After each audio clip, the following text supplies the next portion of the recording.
بسم اللہ الرحمن الرحیم، السلام علیکم۔ یہ جو آج کل آپ سن رہے ہیں کہ نیب جو ہے وہ گھیرا تنگ کر رہا ہے اور جون جولائی کے مہینے میں جھاڑو پھرے گا اور شہباز شریف صاحب کو پرابلم آئے گی، تو اس پرابلم میں ایک رپورٹ جو ہے ہمارے سامنے آ گئی ہے، وہ میں آپ سے شیئر کر رہا ہوں۔ چائنا میں یہ کارروائی اب ہو چکی ہے اور وہ کارروائی اب ہمارے ہاں آ رہی ہے۔ تو کارروائی کیا ہوئی ہے چائنا میں؟ میٹرو میں کک بیک کا اعتراف ہوا ہے۔ چینی کمپنی کے 2 اہم افسر چین میں اریسٹ ہو گئے ہیں۔ نیب کی جانب سے ملتان میٹرو بس پروجیکٹ میں بڑے پیمانے پر کرپشن کیس میں اہم پیش رفت ہوئی ہے، جس کے بعد اس کیس کی تحقیقات کرنے والی حکومتی ٹیم کو ملتان میٹرو کرپشن کیس میں کامیابی کی امید پیدا ہو گئی ہے۔ ملتان میٹرو پروجیکٹ میں کام کرنے والی چینی کمپنی نے راز اگلنا شروع کر دیے ہیں، جس کی بنیاد پر چینی کمپنی کے 2 افسر چین میں گرفتار بھی ہو چکے ہیں۔ دوران حراست ملزمان نے کک بیک کا اعتراف بھی کر لیا ہے۔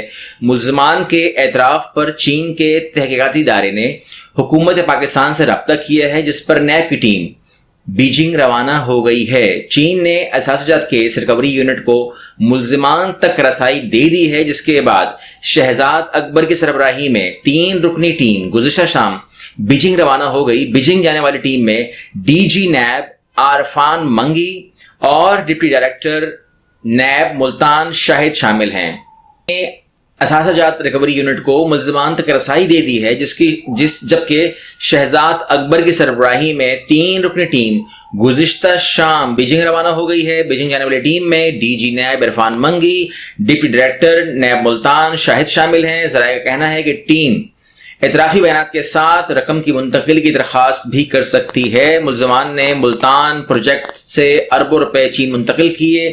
چین کی سیکیورٹیز ریکوری کمیشن CSRC کے مطابق یا بائنٹی چین نے دعویٰ کیا ہے کہ اس نے حبیب رفیق پرائیویٹ لمیٹڈ کو ایوارڈ کیے گئے میٹرو بس پروجیکٹ ملتان میں capital engineering and construction company limited کے ذیلی ٹھیکیدار کے طور پر کام کیا، اور اس کمپنی نے $28 ملین کے منافع جات ظاہر کیے، جس کی تحقیقات کے لیے 2016 میں SECP سے رابطہ کیا گیا تھا۔ تاہم اس وقت کے چیئرمین SECP ظفر حجازی اور چیف پروسیکیوٹر SECP ظفر مرزا نے چائنیز ریکوری کی درخواست کو خفیہ رکھتے ہوئے کسی قسم کی کارروائی نہ کی۔ تاہم جولائی 2017 میں ظفر حجازی کو ریکارڈ ٹیمپرنگ کیس میں SECP کی چیئرمین شپ سے معطل کیا گیا، تو یہ معاملہ منظر عام پہ آیا، جس پر معاملے کی تحقیقات FIA اور پھر بعد میں نیب کے حوالے کر دی گئی۔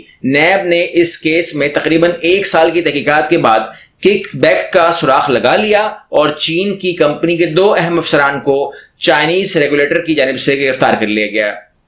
مزید برآں capital engineering and construction company کے پاکستان میں رپورٹس کیے گئے پتے پر جب SEP نے دورہ کیا، وہاں گئے اس ایڈریس کے اوپر، تو پتہ لگا کہ وہاں تو کوئی دفتر سرے سے موجود ہی نہیں ہے۔ یعنی کہ صرف ٹیمپرنگ ہی نہیں ہوئی ہے، بلکہ ٹیمپرنگ سے آگے بھی کوئی کام ہوا ہے، اور وہ یہ ہوا ہے کہ جو فارمز بھرے گئے، جو ڈاکومنٹیشن ہوئی ہے، اس کے اندر بھی ٹیمپرنگ کے علاوہ فوجری بھی شامل ہے۔ یعنی کہ میں نے آپ کو جس آفس کا میں نے ذکر کیا آپ سے، یہ معاملات بڑے سینسیٹیو ہوتے ہیں۔ یہ کس طریقے سے پاس ہوگا، یہ تو ابھی نیب گئی ہے بیجنگ، تو وہ ابھی رپورٹ لے کر آئے گی، اور کیا رپورٹ ہوتی ہے ہم دیکھیں گے۔ مگر صورتحال اس حد تک ہوتی ہے۔